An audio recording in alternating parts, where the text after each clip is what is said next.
Hello everyone and welcome to this video. In this video, we will also copy the quarterly sales of 2017 also. In the previous video, we copied first three quarters of 2018, 19, 20 and 21. Now we will also copy the quarterly sales of each segment for the year 2017. Why I am preparing a separate video on this? Because there is a small difference the way company is reporting its segments in this particular year.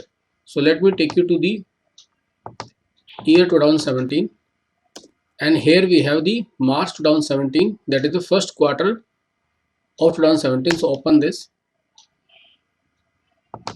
find the balance sheet, Control F, total sales, I mean total assets. So here is our balance sheet. Come to the income statement, copy this sales, Control C, Control F, Control V, enter. Now just check it out. The company is giving its total sales with these segments. So let me copy this and come back to Excel and paste all these segments here. I'll go back and select this data, copy and paste it here. Okay, this is the data for March. So what is happening here? We had North America, Europe, Latin America and EMEA. These were the four segments which we were getting in 2018, 19, 20 and 21. But in 2017, these segments are different. So what we can do, we can add up these first four details and make it North America. Then we have Europe, we have Latin America and we have Asia Pacific, which is actually this EMEA. Okay. So what I can do, I can simply use the sum function, sum, and select these first four cells and add up them. Now remaining three like Europe, Latin America will come directly. So now this is the same reporting that we have for 2018 and 19 onwards. So let me come back to this second quarter, enter, open it, Control F. Net sales can be the shortcut key to find your sales figures. So copy this, Control F, enter. Yes, select only this column, come back to Excel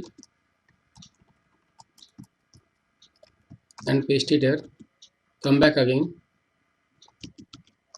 and open the September quarter file, Control F, net sales, copy this and find for this data. Now copy this column, come back to Excel and paste it here. This is our manual input, so you can give it some light color like this. Now we don't need to put the same formula again, we can simply drag it across and Control R. Okay, so this was a very short video that I wanted to consider separately, so I have made a separate video on this. Sometimes it happens that company is reporting differently in different years, so we sometimes have to do small adjustments the way the company is reporting its data, like we have done in this case. In this case the data was not that much difficult and that much different that we could not rearrange it, but sometimes it will be difficult to rearrange, so you have to find your way how you handle that. Okay, so for now what we have done, we have taken only the first, second and third quarter sales of last 5 years, but we still do not have the quarterly sales of each segment for fourth quarter in last 5 years. So what we are going to do, we are going to calculate the fourth quarter sales based on the annual quarterly sales of each segment in the next video. So let us understand how do we do that. Thanks for watching.